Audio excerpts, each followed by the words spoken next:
नमस्कार, जय हिंद दोस्तों। स्वागत है आप सभी के अपने परिवार साथी कृष्ण अड्डा पर। और आज की इस क्लास में हम लोग एकदम प्रारंभ से प्रारंभ कर रहे हैं। जितने भी आगामी परीक्षाएं हैं उसको ध्यान में रखते हुए, जैसे मैंने आप लोगों को पहले ही बताया था कि बहुत जल्द ही आपके इस परिवार पर, इस चैनल पर मैथ्स की भी क्लास स्टार्ट होने वाली है। तो आज से हम लोग क्लास की स्टार्टिंग कर रहे हैं, जिसमें आप लोगों की मैथ्स की सारी क्लासेस आप लोगों को मतलब कि मुख्य रूप से अगर बात करें तो एसएससी के किसी भी एग्जाम्स और डिफेंस के लिए उपयोगी होगा।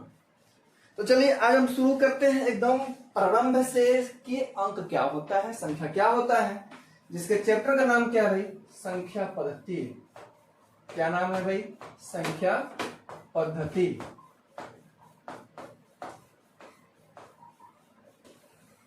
जिसको कहते हैं क्या, नंबर सिस्टम कहते हैं। और उम्मीद है कुछ आप लोगों को नया मिलेगा और इन्हीं उम्मीद के साथ हम लोग आगे बढ़ते हुए जाएंगे। क्लासेस आप लोगों को अगर अच्छी लग रही है तो वीडियो को लाइक कर देंगे और चैनल पर पहली बार आए होंगे तो सब्सक्राइब करके जाएंगे, क्योंकि आपको बहुत सारे इससे फायदे मिलने वाले हैं। चलिए तो शुरुआत करते हैं नंबर सिस्टम का, संख्या पद्धति का। संख्या पद्धति का जो सिद्धांत है वो आर्यभट्ट ने दिया था लगभग आप लोगों का 5वीं शताब्दी में, 5वीं सदी में। लेकिन ये नहीं कह सकते हैं कि उससे पहले के जो व्यक्ति थे, उससे पहले के जो हमारे पूर्वज थे, वो नंबर्स के बारे में नहीं जानते थे या अंकों के बारे में नहीं जानते थे, लेकिन दैनिक जीवन में बहुत कम ही उपयोग करते थे। जैसे उस समय किसी भी वस्तु का जो आदान प्रदान होता था वो पैसे से खरीद करके, तौल करके, माप करके नहीं होता था। अगर किसी को गेहूं की जरूरत है तो वो हमें चावल दे करके, अगर हमारे पास गेहूं है तो वो ले सकता है। उस समय सामानों का आदान प्रदान, वस्तुओं का आदान प्रदान चल रहा था। लेकिन जैसे ही आर्यभट्ट आए, इन्होंने सिद्धांत दिया, लोगों को इसके बारे में इंट्रोड्यूस कराया, तो लोग थोड़ी सी जागरूक हुए और धीरे धीरे अपने जीवन में इसको लाने का प्रयत्न किए। सबसे पहली बात इसमें आती है आपका अंक, जिसको डिजिट कहते हैं। क्या कहते हैं भाई, क्या कहते हैं, डिजिट कहते हैं। डिजिट में आप लोगों का 0 से लेकर के 9 तक की संख्याएं ही आती हैं, 0 to 9। और इसका सिद्धांत किसने दिया, आर्यभट्ट ने। कितने लोग कहते हैं कि शून्य का खोज किसने किया, तो आर्यभट्ट ने। सिर्फ और सिर्फ शून्य का खोज नहीं किए थे, उन्होंने सिर्फ संख्या पद्धति का खोज किए थे।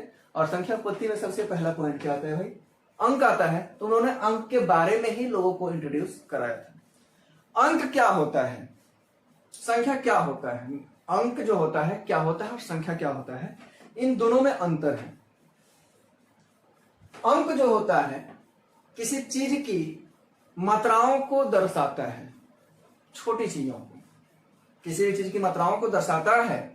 जैसे क्या हुआ, 0, 1 to 9, ये सारी चीजें which represent the how many article is, या what is the quantity of article. लेकिन अगर हम लोग नंबर की बात करें, संख्या की बात करें, नंबर की बात करें, तो अंकों को मिलाकर के ही संख्या बनता है। संख्या में जैसे क्या हो गया, 12 हो गया, ये संख्या हुआ। ये क्या हुआ भाई, डिजिट्स को मिलाकर के अंक लिखा गया है, सॉरी संख्या लिखा गया। 2 अंकों को मिलने से क्या हो गया भाई, यहां पर संख्या बन गया। यानी कि अगर कोई सिंगल अगर लिखा जाता है तो उसको हम लोग अंक बोलेंगे, और सिंगल से ज्यादा अगर अंक लिखे जाते हैं तो उसको क्या बोलेंगे, संख्या बोलेंगे। यहां तक आप लोगों को भली भांति समझ में आ गया होगा, ठीक है।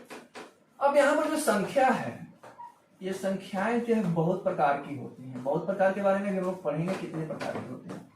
सभी लोग इसके बारे में तो जानते होंगे, लेकिन इसमें आपको कुछ ना कुछ अलग मिलेगा बिल्कुल। संख्या जो होता है,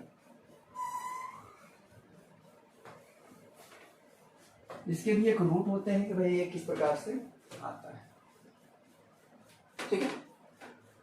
अगर हम लोग यहां पर संख्या की जगह नंबर लाइन मान लें तो नंबर लाइन से ये चीजें को समझना आसान हो जाएगा, ठीक है। नंबर लाइन से चीजों को समझना क्या हो जाएगा भाई, आसान हो जाएगा। नंबर लाइन के बीचों बीच, नंबर लाइन के बीचों बीच क्या होता है भाई, 0 होता है। इधर में क्या होते हैं भाई, पॉजिटिव नंबर्स होते हैं। क्या होते हैं, पॉजिटिव नंबर्स होते हैं। इधर में जहां तक आएगा ये बढ़ते जाता है, ठीक है, स्थिर नहीं रहता है, नंबर लाइन स्थिर नहीं रहता है। तो इधर जहां तक आएगा तो इसको हम लोग प्लस इंफिनिटिव, इंफिनिटिव का मतलब क्या होता है? असंख्य, क्योंकि जितने भी नंबर्स हैं हमारे इस पूरे ब्रह्मांड में, जितनी भी संख्याएं हैं किसी वस्तुओं की, उसे हम लोग नंबर से रिप्रेजेंट नहीं कर सकते हैं। इतना बड़ा नंबर हो जाएगा कि पढ़ना मुश्किल हो जाएगा। अगर मैं आपको यहां से एकदम बोर्ड के कॉर्नर से यहां से लेकर के स्टार्ट करूं और यहां तक पूरे एकदम संख्या लिख दूं, क्या आप उतनी बड़ी संख्या को पढ़ पाएंगे? बिल्कुल नहीं। जैसे हाइड्रोजन की जितनी भी परमाणु हैं हमारे पूरे यूनिवर्स में, उसके लिए कोई नंबर ही नहीं बना है कि रिप्रेजेंट कर पाए। इतनी संख्या है, उसकी ज्यादा संख्याएं हैं। ऐसी बहुत सारी संख्याएं हैं, जैसे हमारी बहुत सारी आकाश गंगाएं हैं, उसमें करोड़ों तारे हैं, करोड़ों तो कह देते हैं, लेकिन उसको रिप्रेजेंट नहीं किया गया कि भाई हाउ मेनी स्टार्स। बात समझ में आ रहा ना? तो ये होती है क्या? इन्फिनिटिव, जिसको अपरिभाषित असंख्य कहा जाता है, असंख्य भी कह सकते हैं। और इधर में क्या होता है भाई, इसको माइनस इन्फिनिटिव से रिप्रेजेंट किया जाता है। इधर क्या करते हैं? माइनस इन्फिनिटिव से। इधर क्या करते हैं भाई? प्लस इन्फिनिटिव से। यहां तक क्लियर हो गया? बीच में क्या हो गया भाई? जीरो हो गया। अब आगे ध्यान देंगे, एक एक चीजों को समझते जाएंगे और साथ में इसके किस प्रकार से इस पर क्वेश्चन पूछता है ये भी साथ में बनाते जाएंगे, एक क्वेश्चन, दो क्वेश्चन, ठीक है? तो 1 से स्टार्टिंग करते हैं, 1 से लेकर के 1 से लेकर और इधर जहां तक संख्याएं आएंगी, यहां इधर जहां तक संख्याएं आएंगी, जहां तक, लेकिन स्टार्टिंग फ्रॉम 1, स्टार्टिंग फ्रॉम क्या? 1, from 1 to, sorry, from 1 to infinitive, from 1 to infinitive, it is represent by क्या? Natural number. इसको क्या कहते हैं भाई? नेचुरल नंबर, नेचुरल नंबर कहते हैं, जिसको हिंदी में क्या कहते हैं भाई? प्राकृत संख्या, प्राकृत, प्राकृत संख्या। कहां से स्टार्ट हो रहा है भाई? 1 से। ऐसे भी कह सकते हैं गिनती की संख्या को प्राकृत संख्या कह सकते हैं, जहां तक गिनती कर सके, जितनी गिनती की जा सके उस नंबर को, लेकिन स्टार्टिंग कहां से होनी चाहिए? 1 से होनी चाहिए। उस नंबर को हम क्या कह सकते हैं भाई? प्राकृत संख्या कह सकते हैं। वही अगर इसमें जीरो शामिल हो जाए, यही प्राकृत संख्या में, इसी प्राकृत संख्या में अगर जीरो शामिल हो जाए, फ्रॉम 0 टू इंफिनिटिव, यदि प्राकृत संख्या में जीरो भी शामिल हो जाए, when zero is included in natural number, ये भी कर सकते हैं। इसको क्या कहते हैं? पूर्ण संख्या। क्या कहते हैं? पूर्ण संख्या, जिसको क्या कहते हैं? Whole number. आज की इस क्लास में थोड़ा सा हम लोग बेसिक ही देखेंगे। अब ये इसके लगभग नंबर सिस्टम में सिर्फ एक पार्ट नहीं हो सकते क्लास के, क्लासेस लंबी हो जाएंगी। तो होल नंबर ये क्या हो गया हम लोगों का? पूर्ण संख्या। क्या कह सकते हैं कि जब नेचुरल नंबर में जीरो शामिल हो जाए, ठीक है, तो पूर्ण संख्या बन जाती है। When zero is included into natural number, that is called whole number. It is denoted by W and it is denoted by N. इसको N से डिनोट किया जाता है, इसको W से डिनोट किया जाता है। बात समझ में आ गया? अब इधर माइनस वाला बचा हुआ है, तो माइनस वाली संख्याओं को और प्लस वाली संख्याओं को, the group of positive, negative and zero, positive, negative and zero, या the group of natural number, whole number and क्या? नेगेटिव नंबर्स इज कॉल्ड पूर्णांक। क्या कहते हैं भाई? पूर्णांक कहते हैं। पूर्णांक का मतलब क्या? इंटीजर्स जिसको कहते हैं, इंटीजर्स। अब ध्यान से एक बार और मैं इसको रिकॉर्डिंग कर देना चाहता हूं कि जितनी संख्याओं को गिन सकते हैं उसको कहते हैं प्राकृत। अगर जितनी गिनती की संख्याएं हैं उसमें अगर जीरो शामिल हो जाए उसको कहते हैं क्या? पूर्ण। और प्लस और माइनस के ग्रुप को, प्लस और माइनस की संख्याओं के ग्रुप को क्या कहते हैं भाई? क्या कहते हैं? पूर्ण संख्या कहते हैं, जिसको इंटीजर्स कहते हैं and it is denoted by I. बात समझ में आ गई? बात समझ में आ गई? इसके अलावा भी बहुत सारी संख्याएं होती हैं, और बारी बारी से उस पर हम लोग ध्यान देंगे कौन कौन सी संख्याएं होती हैं। इसके अलावा पहली संख्या हम लोग सीखेंगे अभी क्या? सम संख्या। सभी पर के प्रश्न जो है हम लोग नेक्स्ट क्लास में देखेंगे। कि सभी पर के प्रश्न किस प्रकार से पूछता है, किस किस प्रकार से पूछ सकता है, किस एग्जाम में किस लेवल तक पूछता है इस प्रकार के प्रश्न को। ठीक है, ये अभी आप लोग डिफिनेशन रख लीजिए ध्यान से सारी चीजों का। तो समझे सबको पता होगा, जिसको नहीं पता होगा ध्यान से एक बार और समझ लेंगे, क्योंकि ये काम की चीजें हैं। देखिए एग्जाम में बड़ी बड़ी चीजें तो पूछता ही है, लेकिन छोटी छोटी चीजों को घुमा करके भी पूछता है, ताकि बच्चे जो है कंफ्यूज हो जाए। बात समझ में आ रहा है ना। इसके बाद क्या है भाई, सम संख्या, it is called in English even number. वे सभी संख्याएं जो 2 से आसानी से कट जाए। ठीक है, 2 जब लोग रखते हैं उसमें से किसी एक का कट जाता है, लेकिन ये 2 से कटना चाहिए। बात समझ में आ रहा है ना।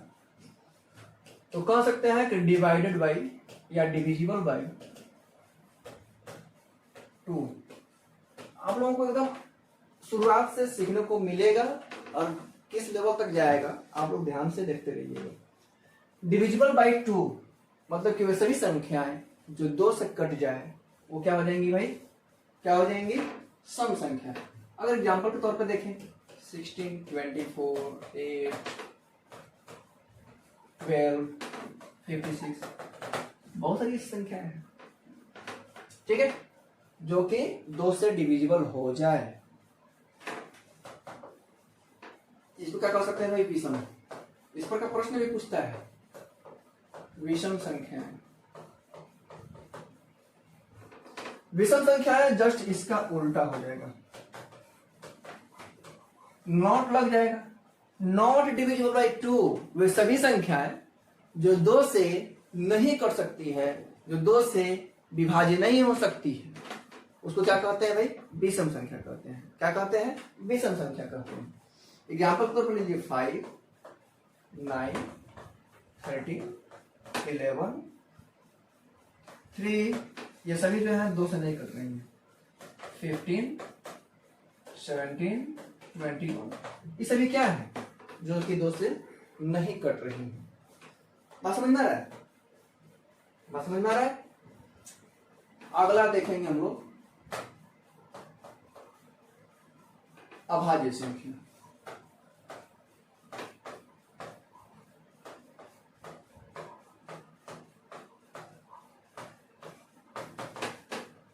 अभाज्य संख्या क्या होता है कि अभाज्य संख्या जो होता है कि वे सभी संख्याएं जो होती हैं जो कि सिर्फ और सिर्फ 1 से या खुद से ही कट सकती है। जैसे मैं यहां पर लिख दूं 5, तो 5 या तो 1 से डिविजिबल है या तो 5 से डिविजिबल है। इसके अलावा ये भी कह सकते हैं कि वे सभी संख्याएं जिसके सिर्फ 2 ही फैक्टर हो, या तो 1 हो या तो वो खुद संख्या हो। इसको इस प्रकार से भी डिफाइन कर सकते हैं। वे सभी संख्याएं जो 1 से या खुद से डिविजिबल हो, या जिसका फैक्टर जो है 1 हो या खुद संख्या हो, उसको क्या कहते हैं, अभाज्य संख्या। अभाज्य संख्या जिसमें 2, 3, 5, 7, 9 नहीं होगा। 9 क्यों नहीं होगा, क्योंकि 9 जो है 3 से भी कट जाएगा ना। लेकिन हमें ऐसी संख्याएं रखनी है जो कि सिर्फ और सिर्फ 1 से कटे या तो खुद से कटे। ठीक है, इसके आगे क्या है, 11, 13।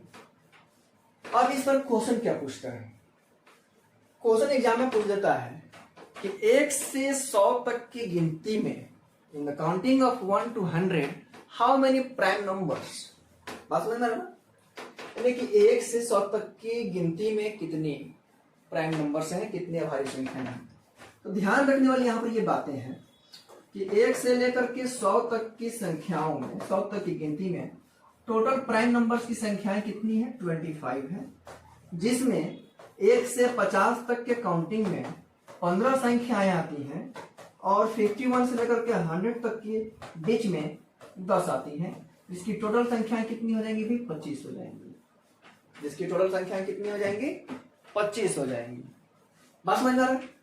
इस पर एक और क्वेश्चन ऑप्शनली डाल देता है, कहता ये है, क्या सभी अभाज्य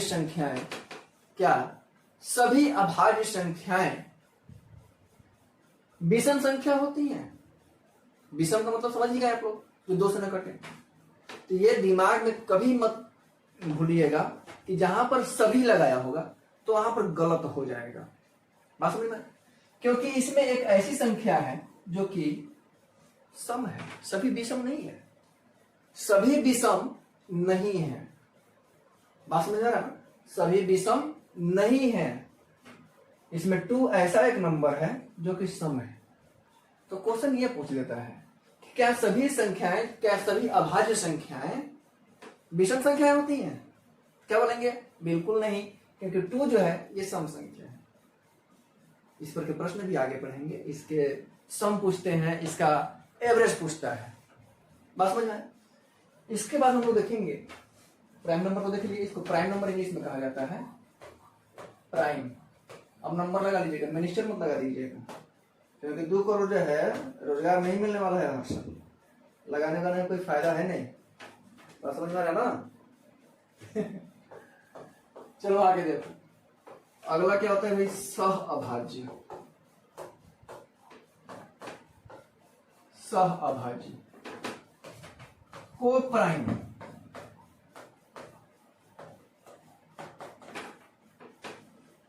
को प्राइम सह अभाज्य। इसमें ध्यान रखिएगा कि कभी भी संख्याओं का जोड़ा आता है, कपल नहीं, कपल वाला जोड़ा नहीं, not couple, this is pair. ठीक है? अफेयर्स मत करो, करंट अफेयर्स पढ़ो।